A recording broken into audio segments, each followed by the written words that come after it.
everyone, and thank you for joining Bee and myself tonight. It's so lovely to have you here. Thank you for joining us.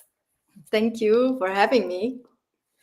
So we're in two opposite time zones. So Bee is all the way over in Portugal right now, and you have an Italian background, is that right? Yes, I'm Italian. Okay, perfect. Yeah. So, we're going to be talking about breathwork and yoga and somatic activation and trauma-informed work tonight. So this will be really, really interesting. And I really wanted to have you on to be able to have someone with a lot of experience and a lot of wisdom for our audience to find out how important it is to be able to work with all of these things to regulate and calm our nervous system so that we can actually get some clarity, some stillness and calmness to be able to move forward, especially being at the start of the year. I feel like everyone's ready for the tools and ready to, put their plans into action. How are you feeling about all of that with this year? Are you sort of looking at how you want to take your work this year? Yeah, I am. Well, let's say that at the end of last year, I was really counting the minutes of the end of last year. I really was waiting for this year. I was like, oh, I really cannot. I really felt the energy of this new year will be amazing. So, yeah, I think that we are all really ready to also dig deeper, to be free, because that's my work usually, is to get more free. Oh, fantastic. Well, I'll read your bio just to get everyone introduced.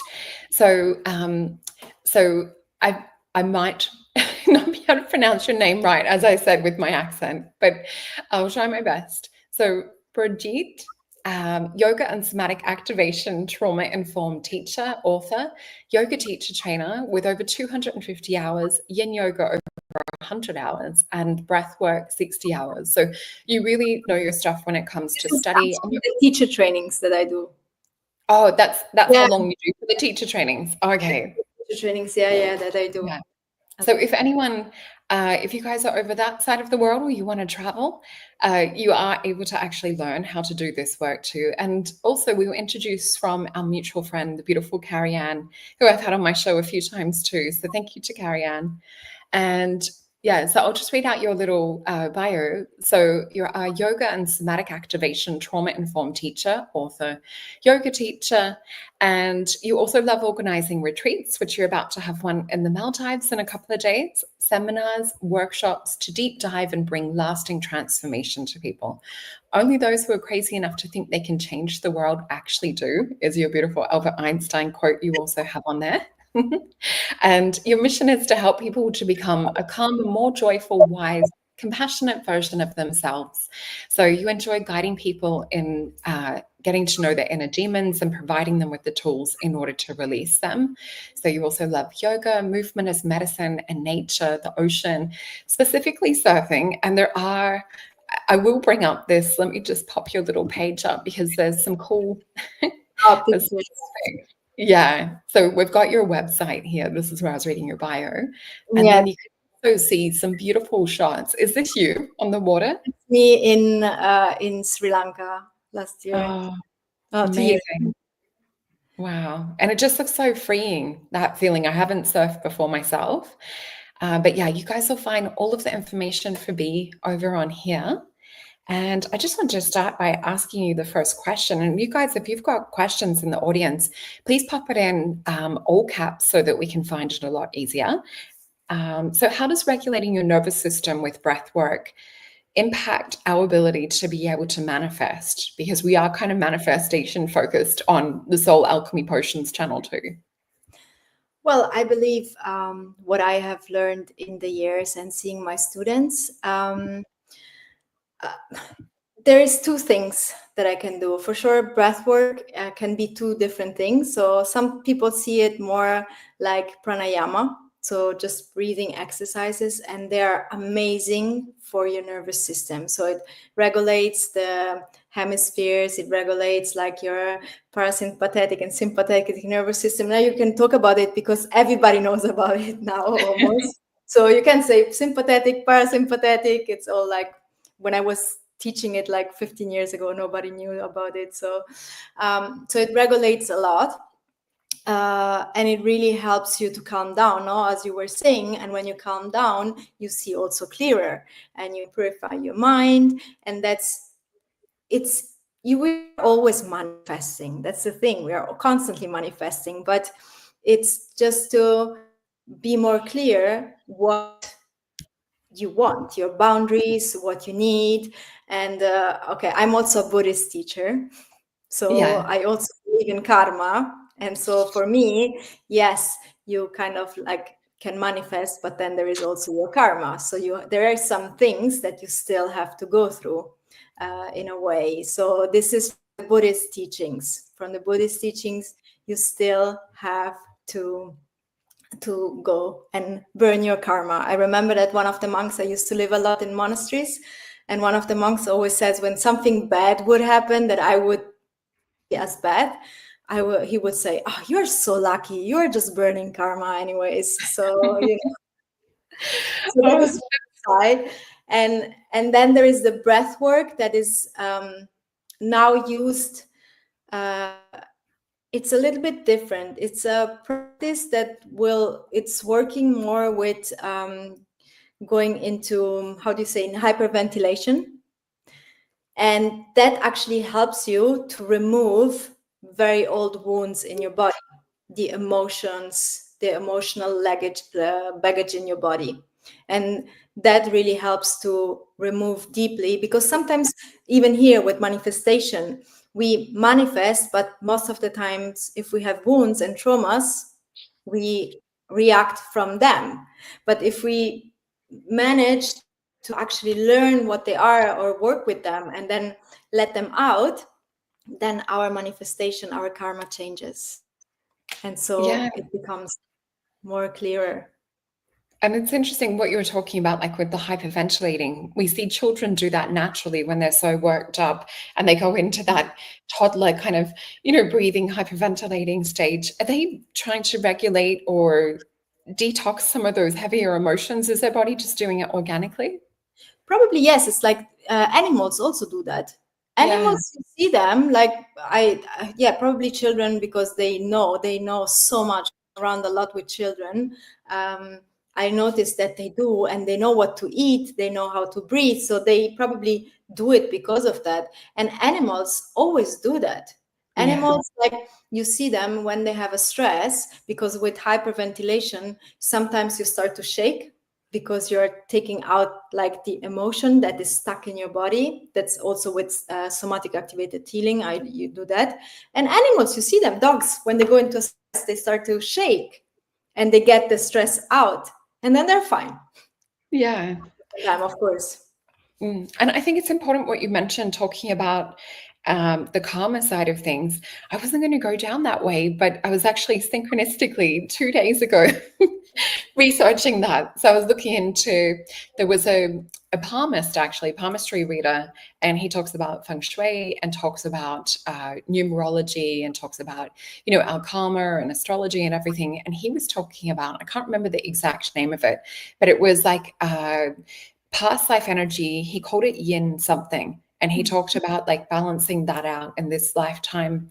Is there a way that we can sort of burn off karma that we might have, I guess, brought through in this reincarnation? Well, let's say that life burns our karma, according to, we already have enough stuff happening.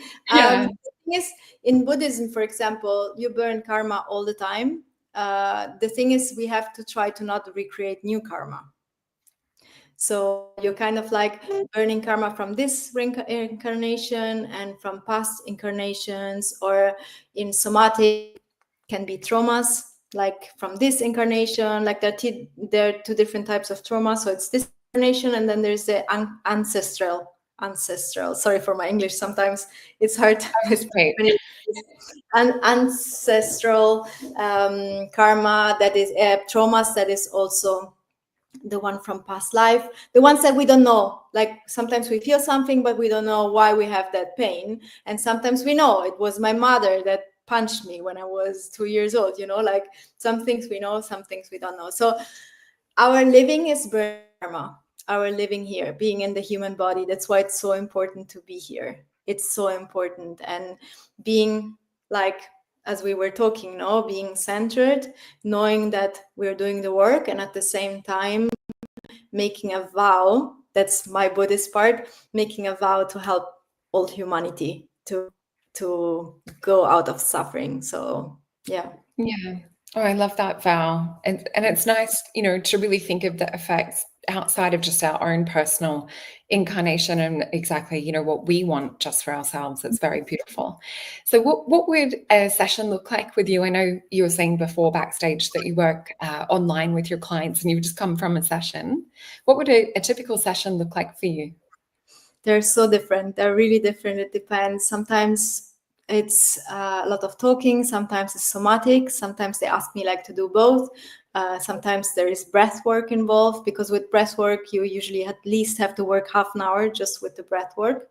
So to really stir up things. So I used to do a lot of programs with Akashic records. So I would do like programs with working with past life regressions, this life regressions, and like work with the present. So I would go in with them and change their frequency and see. So it always depends on the person a lot. But yeah, it's a lot of tools that I can use. That sounds so interesting, incorporating the two. And when you were talking before about doing the breath work, like the hyperventilation, is that similar to like the holotropic breath work, or where you're activating the DMT in the body too? I'm not sure about the word that you used. Yeah, that's okay. But I don't know. I suppose yes. But yeah, it's like there are different breaths. Like there is, for example, you can just lay down. Like I always do it laying down, and you kind of like, for example, you breathe, do it this with the nose more intensely for 45 minutes with songs, guided, of course. Or you can do the same with the mouth, so it becomes even more intense. And the thing is, like, it's really hard to stay in that, because it makes you might feel you're gonna faint, or a lot of things happen. So you kind of do that, and um, and there is many different ones. There is also one that is called rebirth, for example, that you really work with the nose and with the mouth. But the thing is, getting hyperventilated and staying in it for a long period of time is the difficult thing. Yeah. And that brings transformation. Repetition sets you free. One of my teacher would always say, like, repetition sets you free, repetition sets you free. And that at some point, if you go and you start breaking, you break, you crack yourself open, and then you become free. Like, I can give you a personal example. I remember one time I did a session as a student long time ago, and I was during the session, nothing happened. Oh, it was sweet, a lot of music, and I was doing it. I was fine. And during the night, what happened? I was dreaming some traumas that I had in not that far away, not when I was a child. And I was dreaming the traumas, and I would wake up and shake. And then I would Wow. sleep again, dream of that, what happened, like some violence, and then wake up and shake it out. Oh So my gosh. it works like with the somatic, it works on working through the trauma that is stuck in the body without having to go through the story. So this really somatic, like soma means body. So it's really just staying in the body, because when we want to be spiritual, we always try to meditate and do things that makes us peaceful, but we forget that we have so much stored inside. We have anger, we have shame, we have blame, we have grief, we have so much here that is stuck in the body. So we are okay until somebody triggers us, and then maybe if we meditate a lot, we can handle it because our nervous system is okay. But when they say face your fears, Yeah.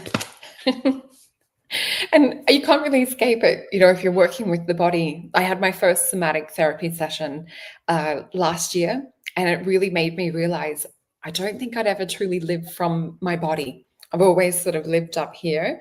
And it was such a weird, surreal feeling to be in my body. I'm like, this is what it feels like. And since listening and doing a show on the telepathy tapes a couple of weeks ago with my good friend Phil Rice, I realized that a lot of these kids that have autism, they actually don't live in their bodies either. So I think it really is important to be a physical vessel in the 3D and have our spirit connected to the body. Do you find that when you really help people connect to the body in this way, this is when they start to get into actually being in control of their lives or big transformations? They have the biggest transformations because our society makes us distract all the time because they don't want us in the body, because that's where everything happens. The real transcendence is not just going away, it's going in the body and from the body going away. So important. And I, like you, all my life since I was born, I didn't want to be in the body. I'm like, oh my God, come and pick me up, please. I don't want to be here. And like I was doing all these things that would make me transcend for 30, 40 years. I'm almost 50. So like for all this time, I was like, I don't want to be in the body. I just want to be in the kasha. I just want to, so I would do all these things to be so far out. And then I did the somatic activated healing course, and boom, I had the worst time ever in the last year because I finally started feeling, and I'm like, oh my God, do I have all these things here? Wow, And that's so powerful. it was so powerful. And that's why I started, like, one of my projects is actually bringing this into prisons, because the Wow. people in prisons are the one that feel the most unsafe to be in the body. They don't want to feel. And it's the people who the most, yeah, one need, like, also, like, they have so much trauma. And Yeah. but also as normal people, I can I read you a quote? I would love to hear. Thank you, B. There is a quote from Pema Chodron, which is a very famous nun, that says, all the terrible things we do to ourselves and others, from alcoholism to abuse to murder, come from one cause: the inability to stay present with an uncomfortable feeling in the body. And we just seek short-term relief. So we are not, what it says here, it's like we are not used to be in the body. And as soon we feel something that we don't like, we seek destruction. That's a really good quote. And you can see that even just like in, I guess, those of us that are not in prison and just, still living out in society, you can see it even when we become uncomfortable. Maybe we head to screen time or, some people alcohol, different things to try and numb that pain or to, get that little hit of dopamine or that, yeah, it's a really interesting quote. Thank you. And I've What got, the yes, and the urge of, even now, if somebody's listening, to take the phone, what's the urge? Like, you feel the urge to not be present, because being yeah. present, it means, yeah, you have to feel. Yeah. Yeah. And I think a lot of us are possibly, maybe even in the Western world, not always educated around feelings and emotions. I mean, that's changing now, I think, with, the age of Aquarius and things. But I know back in the 80s, you were taught to not cry, to be quiet, to ignore your feelings or to kind of go numb to them. So I think we're undoing a lot of the past work. So this is really, I find it's one of the most powerful forms of therapy. One of my best friends is also studying to be a somatic therapist at the moment. And she said, because she's a psychologist, and she said that especially for men that sometimes don't want to talk about their feelings or emotions, it's such a powerful, and I'm just getting goosebumps, such a powerful transformative work to be able to, touch into the body and to be able to really feel into it and to shake things and release it without having to verbally process it. Do you find for men especially that it's a really powerful therapy? I think that on one side, men are more stuck than women for emotional, but women are more distracted than men. So when men start to do a practice, they're much more focused on the practice and go full on than women. So for men is very important, but once they get in. For women, we all get in naturally. It's so natural for us, but we get so distracted much easier. That's what I noticed. But yeah, for men is very important because of our cultural background of how much men have to be strong.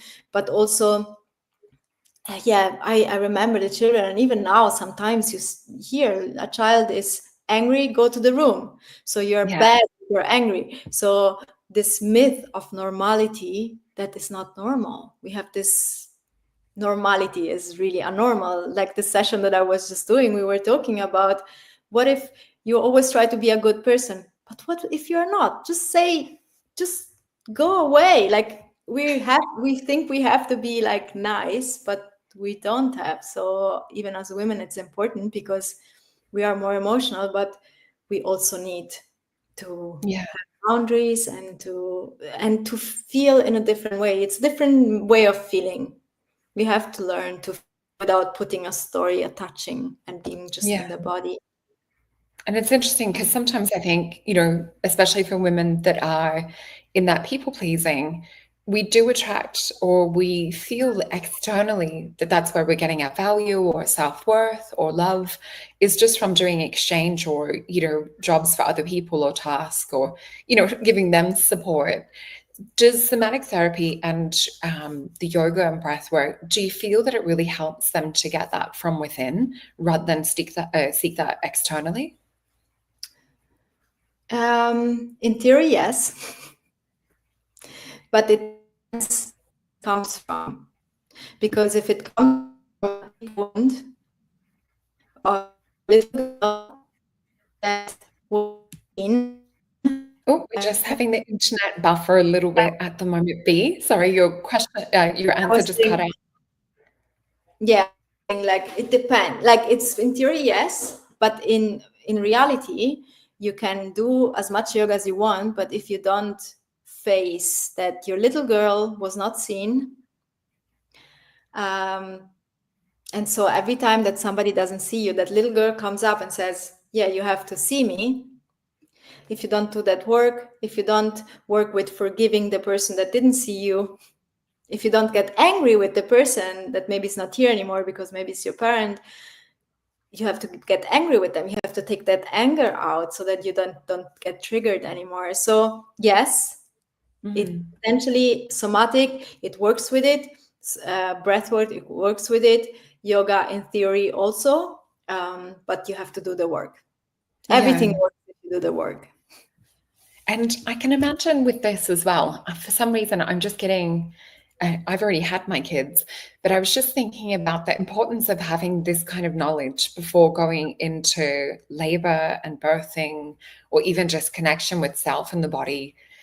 I can imagine that would be a whole different experience having this knowledge first. Have you witnessed that with any of your clients or family? Not, I have seen myself how I changed with this knowledge, treating children. But I'm a stepmother, so Yeah. yeah, that's like how I react. But I'm actually just in this moment reading a book that is called The Myth of Normal, and it talks about even how much the parents, how they feel when the child is in the womb, it will change so much that person. Like the children from depressed parents, for example, or stressed parents, like the father, especially the father, they will be very stressed when they grow up. They will have problems when they grow up. So yeah, if you do the work and you know it before, it will change. It will change completely. Also the Yeah. children. Yeah. And even 3 months before conception, the imprint biology of belief, Bruce Lipton's work talks about the imprint onto the egg, the imprint onto the sperm. So you really want to consciously be choosing your partners. And, it's nice to sort of know this like after, but if we can prevent or we can help set things up before conception even happens, you can just imagine the kind of world that we'll be living in with high conscious beings. And I remember it was Makiyoto Shishida actually, he said that the most important thing in that conception stage and even a little bit after, all the way into early childhood, is love, because that's what forms a whole healthy, he called it a genius brain or a genius child. He's saying that's how we create geniuses. Yeah, amazing. It's amazing. Like really, in Buddhism, there is one of the things, the laws is actually that everything, of course, also in quantum physics, in whatever, all is interconnected. But it's really underlined how important it is, everything we do, because everything affects everything. And Yeah. so, yeah, our children is important, but I was just listening the other day to one of my teachers, and he was saying, oh, how many people go to yoga and pass over a homeless body? Oh, sorry, I have to go to yoga. I don't have time. Was the homeless person there that you could help is actually your yoga. Yeah. So anything we do can change the world. Any little thing, any big thing, but also any little thing. And in the Buddhist teachings, for example, is very beautiful, because one thing that you can do every morning, because we never, the thing that they say, a big problem that we have is that we don't believe that we're going to die. But in Buddhism, they say, well, you don't know, you might die today. So how would you live today? Do you want to live Yeah. with an open heart and helping people and being a good person? And we always think, oh, I can do it later, no? But we don't know. In Buddhism, you don't know. They say you don't know. So it's like, wake up in the morning and it could be your last day. And then meet the people, hug them. Maybe you will not see them anymore because you will die. And hug the person on the street, or go and talk with them. Like, don't be scared, because maybe it's your last day. Like, you see Yeah. all the people, sometimes you see them, they're not scared to say things. They're Yeah, not that's scared. very true.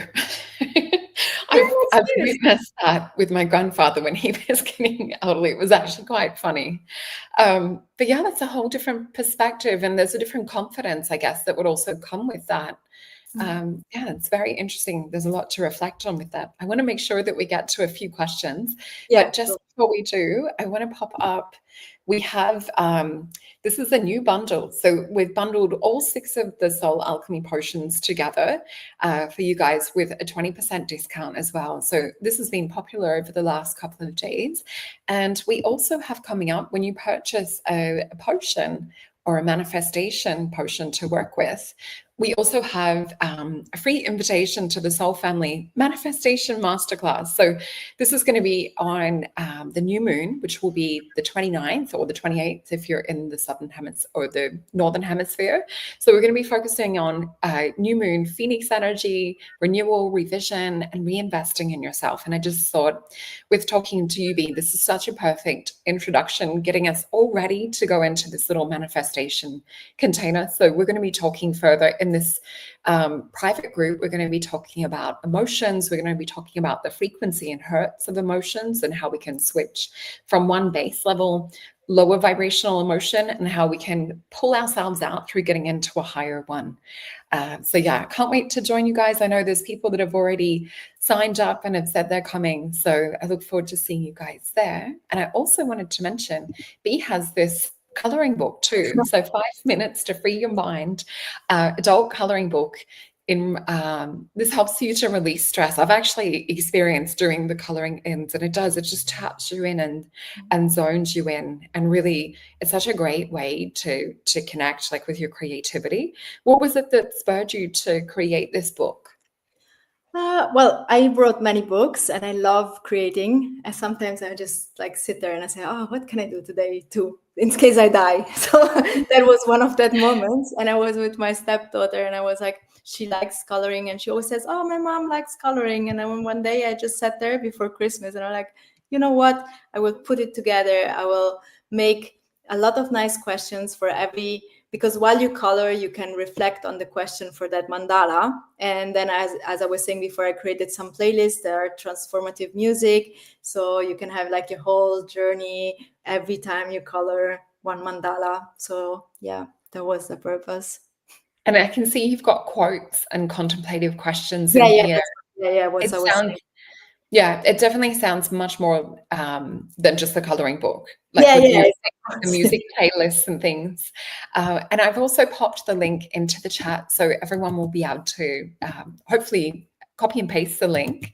Yeah, Or because this, I think it's Amazon.com. So if you just put the title, you will find it in your zone because it's and there.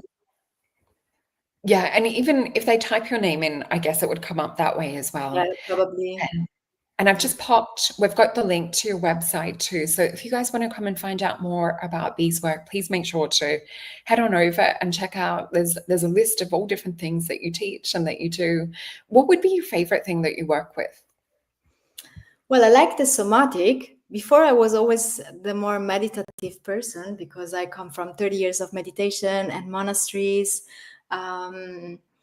But when I first saw this somatic, I was like, come on, I teach a lot of meditation. All these people come to me for peace and everything. And now I might teach dancing. So in the somatic activated healing is actually like, it's like a recipe. So there is some movements that are related to some emotions. So you work with the emotions. Then you do, with the movement, you also do breath work. So you kind of like do a movement. It's like, so during the movement, then while you do that, I also do affirmations. And then you have some time where you free dance and you go ecstatic. And then you do another set. So it's like, I don't know if I can do that. I need to be another person to do that. And so that's why last year, I kind of like also broke down beside of working with the traumas, because I'm like, okay, I need to be another person. I just reset. I'm just another person. Who cares? Like there is no me now, nowhere. Like it's just our ego. So I said, okay, let's try to be someone else. And now I teach some dancing as well, which is really, I love that. yeah. So I love, in this moment, I amazingly love that. I amazingly love teach about death. I teach, I do transformative retreats in Italy, so it's in Italian, about death. I really love to make people in touch with that, with death, physical death, but also being okay to release parts of you. Because every time we let go of something, even if somebody dies around us, we let go of the part, our relationship to that. And when you let go of a part of you, you grieve, because that part of you goes away, and then you have this grieving moment. And yeah, so that's really Oh, important. that's so perfect. And that really, for our beautiful audience, that gives us the introduction into what we're going to be talking about on that new moon Yeah, manifestation too, I because love, that's really important for this year. it's so important, and I really love that, because now that I introduced you, I was like, oh my god, I want the potion as well. But yeah, I really I like to inspire people and say, yeah, when you manifest not just for you, manifest for the world as well, because Yeah. so many people are not safe, and so many people are like really in so much suffering. And yeah, I always think about that a lot. So manifestation sometimes is so just for us, but it's so nice if we can like really incorporate, even just saying that I can be every day on help to someone. Yeah, I believe that as well. And that was actually how the potions were born. It was out of me going through heartbreak and making my potion and feeling better, doing my meditation in the bath and affirmations and everything. And just having that focus and that energy to be able to be present with myself and to be able to do the healing work. And I thought, if this is helping me, I need to bring this to the world to help others. So that was actually how it was born. So it was a manifestation for myself, but also for others too. So I've got some questions that our audience is asking. So Lorianne is saying, what is the best way to deal with the sea fluid timeline frequency shifting that we were all experiencing? So I think she's talking about a lot of people are noticing change or shifts in the timeline, and we all feel that we've got, I guess, the potential to anchor into a new positive timeline too. What's your take on all of that? Let's say that being present, not get distracted by it, but being present and let it happen.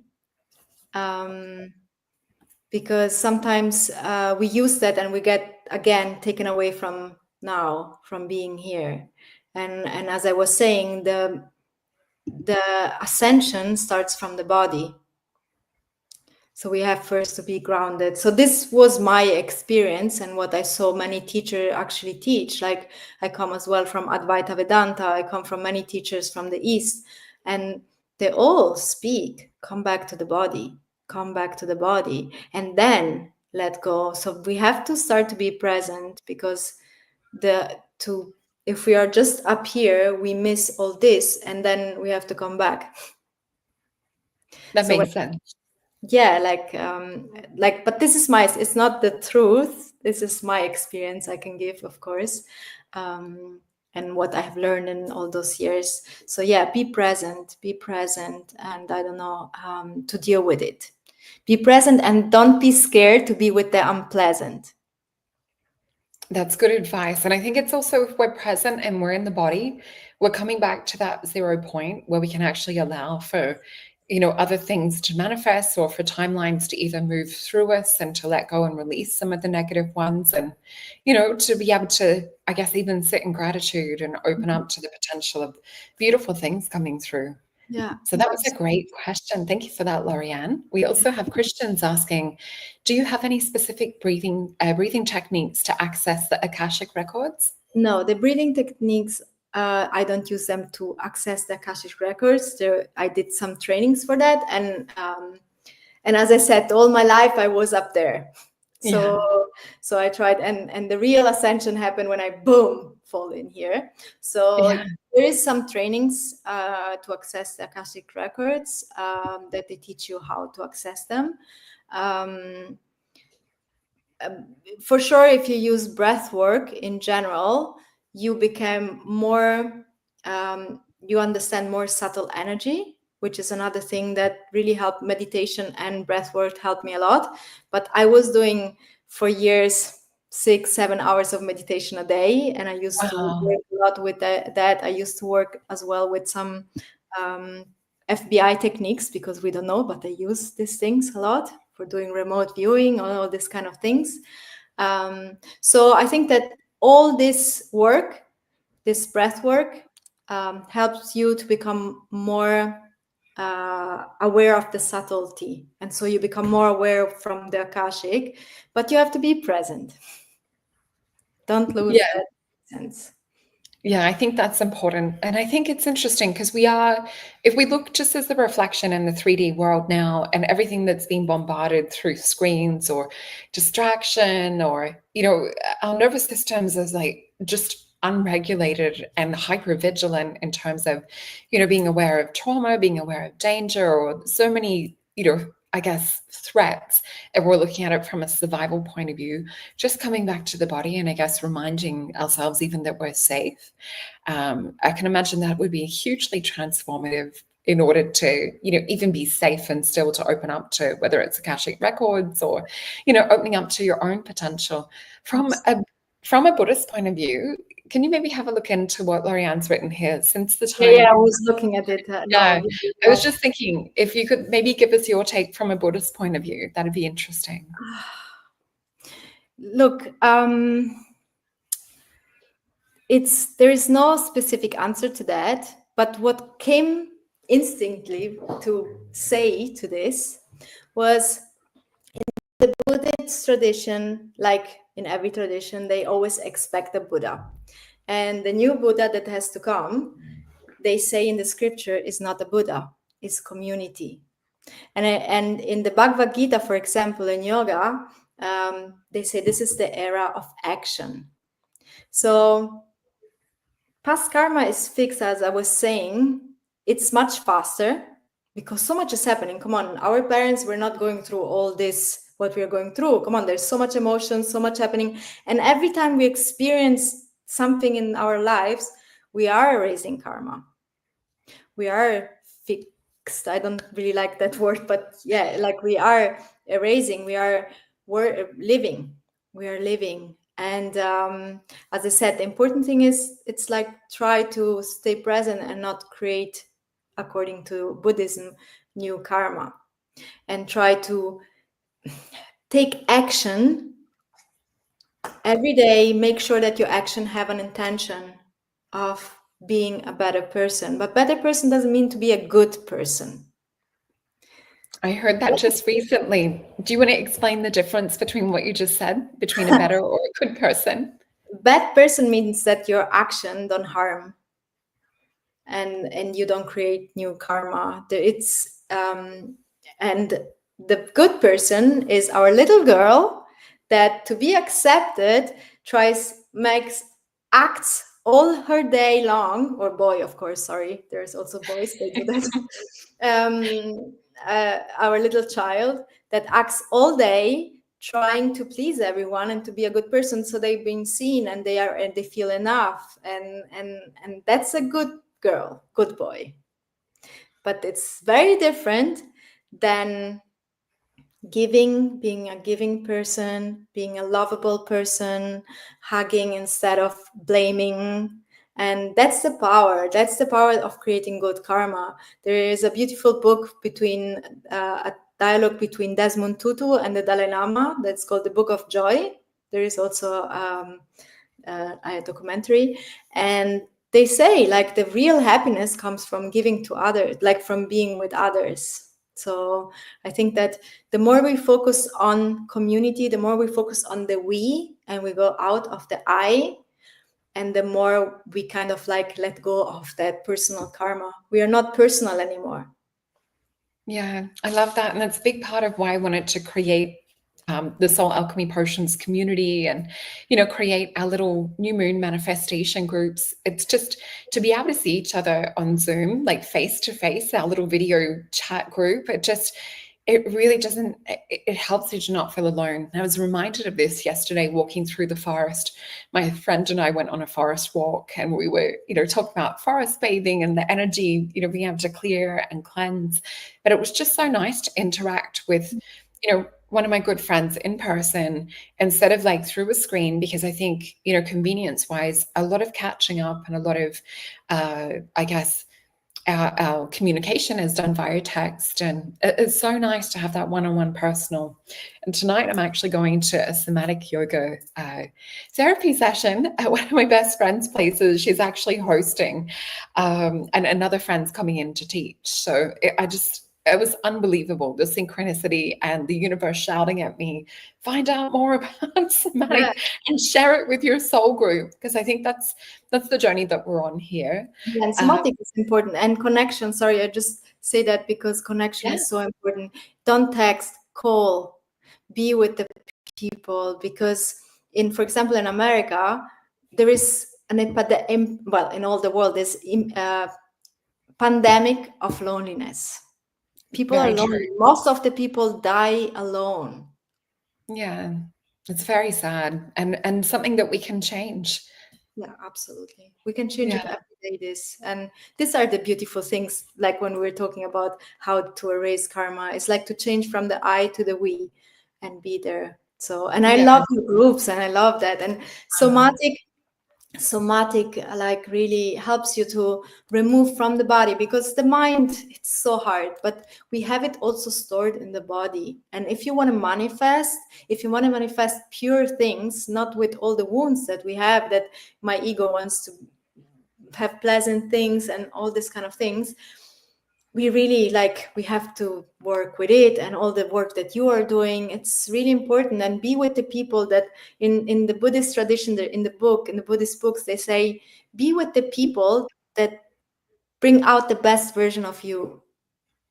Yeah, I think that's super important. And, the people, you're going to feel your vibration lift up, you're going to feel your heart open, all of the things that we get to experience here. And I really love hearing your take on all of this. And especially, I just feel that the Buddhist side really does interweave and just it lifts it to another dimension and level. So thank you for your perspective on things. Would you say that, have you noticed a difference like in your body awareness since starting this kind of work, or your relationship to your body? Let's say, well, you mean somatic? Yeah, or just, I guess because you've done the yoga and you've done all I've your done teaching yoga, too. yeah, for 30 years. So I started when I was like 17. So Oh, wow. yeah. So that's why I said, yeah, it Yeah. was already there, because I started a lot with meditation. I remember that the first experience with long-term meditation, because I'm not someone who does just 5 minutes. Like when they say just do 5 minutes, yeah, I do 5 hours. It's okay. This kind of thing. Or I just go and live for a month in a monastery. Like I'm very so I had so much anger coming out, and I was like 18 and I didn't know. So already there was a lot of transformation happening. But the biggest is when I started to breath work a lot. helped me, because it's all through phases, you know. Like first it was like a lot of, well, meditation was always there, then it was yoga, then it was nutrition a lot, and yoga was always there. Then from more physical yoga, I started to teach. I brought Yin Yoga to Italy, and I started with Carrie, of course. I work with her, and I bring all her stuff to Italy. So then Yin Yoga for a long time was my route where I was going to. So really grounded practice, also there being in the body, but still. Then from there, and I was really serious about it. And Buddhism, of course, was always there. All the ancient texts were always there. And then from this seriousness, let's start dancing. And now it's that movement, like this kind of movement, and this more breath work. So it's like, it's more, okay, now that's it. You have been too serious, you have been too seated, too like that. Let's dance, let's have fun. So, you know, everyone goes, it's, if you are fluid into the phases of who you are, letting go who you were, because every time I change, I might lose all my students, you know. Yeah. You have to go with what you feel, because you change. So I think that just with the people, just really feel and feel what helps you in that moment, the transformation that you need in that moment. There is no one thing, no one truth. And as we were saying, everything is changing so fast. So to make that change inside you have to go with it. Yeah. Just jump. Yin yoga and Kundalini yoga, they're my two favorite forms of yoga. And I just love the stillness and the yumminess that you get to experience at the end of both of those sessions. But ecstatic dance, I love it for the confidence that it taps you into. And it almost feels like a towel, and you're wringing out the excess water or the excess stress. Yeah. There's just such a deliciousness that you get to experience with that. And a lot of people are afraid of, you know, how will other people perceive their movement, or, you know, are they going to be in judgment? Where it really makes you conscious of how much we have external thought on how we're perceived by others, and it helps to free you of that. Yeah, absolutely. And I just want to say thank you, Lorianne. She said, wow, both ladies look like they're in their early 30s. Thank you. That's so nice. So the other day, I was eating at a friend's house, and her son was there, who is 21, and somebody asked if I was the girlfriend. Oh. I was like, thank you for that. I love you. That is so cute. I love how kids just have that open honesty. It's so sweet. And I can see Jake is saying, dance has been calling me back. Thanks for another synchronicity. Well, I look forward to seeing, hopefully you will put this on a video, Jake, because I would love to see this. And maybe we even have an online ecstatic dance event. Yeah, do it, guys. Yeah, I would love. That'd be fun. And you know how we do it here? Sometimes I go just to one ecstatic dance that I don't teach. It's on the beach, and we do it with the silent, you know, the silent disco. And it's so nice because you don't have like the other people, everyone is there in their own space. So you really can of course, you're on the beach and everybody's watching you, but you can go into your zone. And it's so beautiful because when you have the headphones and you still have the people around, it's a very nice experience because you have less this, oh my God, maybe this person comes close to me. I don't want to like have this experience. I really need to be with me. It's also very beautiful. So if you do it online, it would be easy. Like it would be similar to this. Yeah. Well, my background's in playing with belly dance and doing classes and things. Whoa. But it helps you to release so much, especially as women. You know, we store so much in our hips, so much in our breast, and, you know, chest and shoulders are really, you feel like a different person. It is transformative. But I relate to what you're saying about letting go or creating that new version of us, because that's something that I've worked with since I was a teenager. And it's almost like you put a match to the old version of self, but there's a phoenix rising from the ashes. So it's just so synchronistic to what we're about to work with in our little group. Yeah. And I can see my friend James here saying, love this topic, Solreta. Thank you.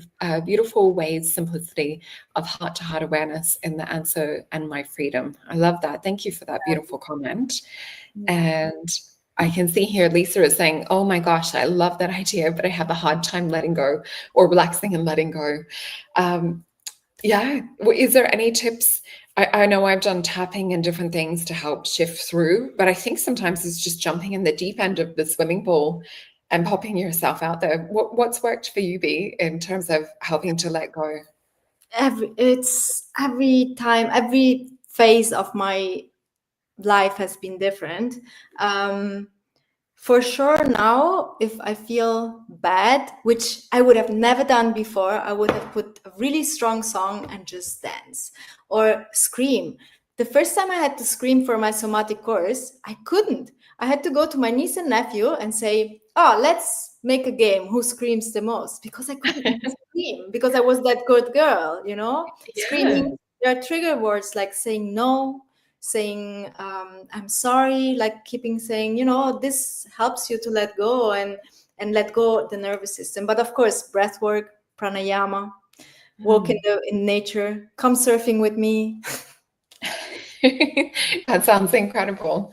And that is on my to-do list one day. It's on the bucket list to learn how But to surf. you know, I teach surfing to blind people, Oh, wow. so you know, anybody can do it. I always say, come on, I teach to blind people, so anybody can do it. And what's your favorite place to surf?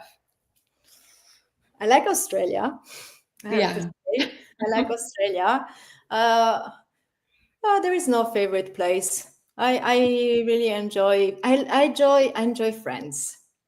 So sometimes I'm in the worst moment ever for surfing, but I'm with my friends and I come out happy. So you know that's more important for me than good waves. Oh, and that sounds so beautiful. What you were saying about like having to do that scream, I had to do that as part of my natural medicine training with kinesiology when we were working with Chinese medicine and moving through the elements. There's a different sound and emotion to release, like hidden and trapped emotion. So say if it's in the liver or if it's in the kidneys, you would make different sounds. But I remember we had a class of about, I think it was 26 people, and there's people screaming, laughing, crying, because each balance or each emotion people were working with, they had to make a different sound. But it's that good girl programming. You know, you don't make too much noise, you don't disrupt, you don't disturb. It's Yeah. really actually quite hard to get in there and scream. So if you guys are needing to let emotion out, a pillow, we used to scream into a pillow in Yeah. the course. Or in the Yeah, car. In the car, put the music and scream. That also helps. But also yeah, laughing. Put something in TV that makes you laugh. I do that as well. Like now, I do it. If you want to cry, make something that makes you like look something that keeps makes you cry. That's also release. You know, it's like there is so much that we can use and we have in daily life, and we just suppress it. But crying, laughing, screaming, all what we have done, or breathing for a while in a very conscious way. I cannot yeah. see without glasses. I was to do that. We've got some of our gorgeous audience just saying the types of music that they like to put on and dance to, and Ah, no, yeah, yeah, yeah. I sometimes give to my students. I'm doing now. It's in Italian, so I didn't even mention. But it's called One Day at a Time, and they receive every day for 1 year from me a message that I actually type every day in. It's not automatic, and sometimes I give them songs to cry, to dance, or they have to scream, or they have to say no through a whole song. So yeah, I do. Yeah, that's another thing I do, and they love it. They love it. yeah. Oh, that's such a nice personal touch too, having that actually where you're typing it out daily, because that's you being in the present moment. That's a beautiful gift. Yeah. So I actually had a few pages of questions, and I think I've maybe I've asked maybe one because I really Sorry, work more organically and I go with the flow. I So I can had talk. I can really talk for a long time. If you give me, you can just give me one thing, and I can talk for a weekend if you want. Well, I was looking at this as backup. I'm like, oh, if I can't think of anything in the moment, but I'm the same. You know, I think it's having that Gemini aspect But as a I'm rising a that Pisces, helps. so I don't know. I'm Leo. What are your other signs? Your I'm sun, moon, your rising. Pisces. I'm rising Cancer, and I am Moon Sagittarius. Oh, that's a beautiful Pisces, Cancer, combination. and Sagittarius. Yeah. Oh, that's so beautiful. And it resonates with the work that you do too. So we're coming to the last 5 minutes. Is there anything that you would love to share or any wisdom that you feel that would really help benefit our little soul tribe in terms of what they could do on a practical level to start to get in touch with this work? For we can do anything we want, but we really have to change our mindset to change. And so sometimes ask yourself when in daily life there is a beautiful questions that I do sometimes to myself, fellow Pisces, that I ask myself, and I ask also my students to do, and they go like, what would you be without that? Who would you be without that thought? And you just wait for a moment. And in that moment, you kind of disappear the person that you are, and a complete new world comes in. And it's just thoughts. It's just thoughts. So it's just an identity, and it's not you. You are that soul. You are that amazing being. So ask yourself, who would I be without that thought, and see what comes. And always, as I say, be there for the people. Don't walk over the homeless person to go to yoga, please. Oh, that's such a beautiful way to leave us with that gift. Thank you. I felt that shift within my body when you asked that question. And then you said it's like you're letting go or you're releasing from that. You're not that. Because I think we have so many layers of emotions and so many layers of who we've been told that we are, whether it's programming through school, childhood, relationships. And if we can unstack and unpack that, we really actually get a chance to create who it is that we want to be. So thank you, in B. in Advaita Vedanta, there is this teachings that says neti neti, not this, not that.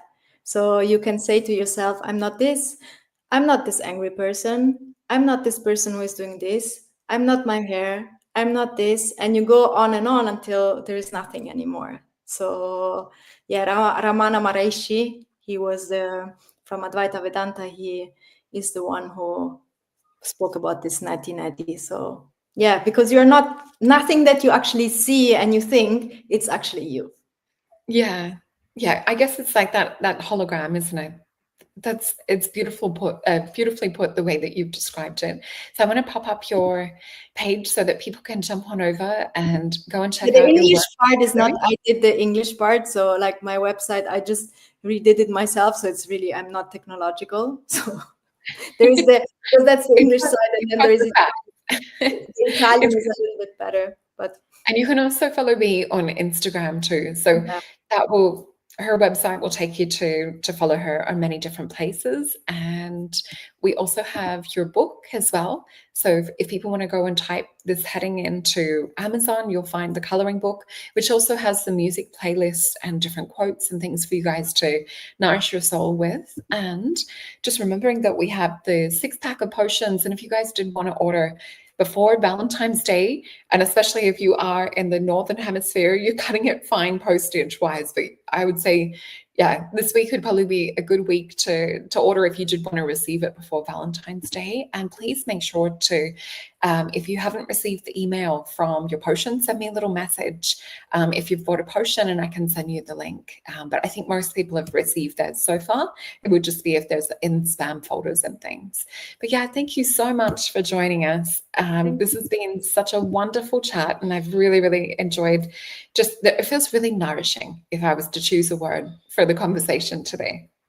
Thank you. I hope really it was a very nice conversation for me too. I always love to talk about this thing. So yeah, thank you. It's my vow, so I have to do it.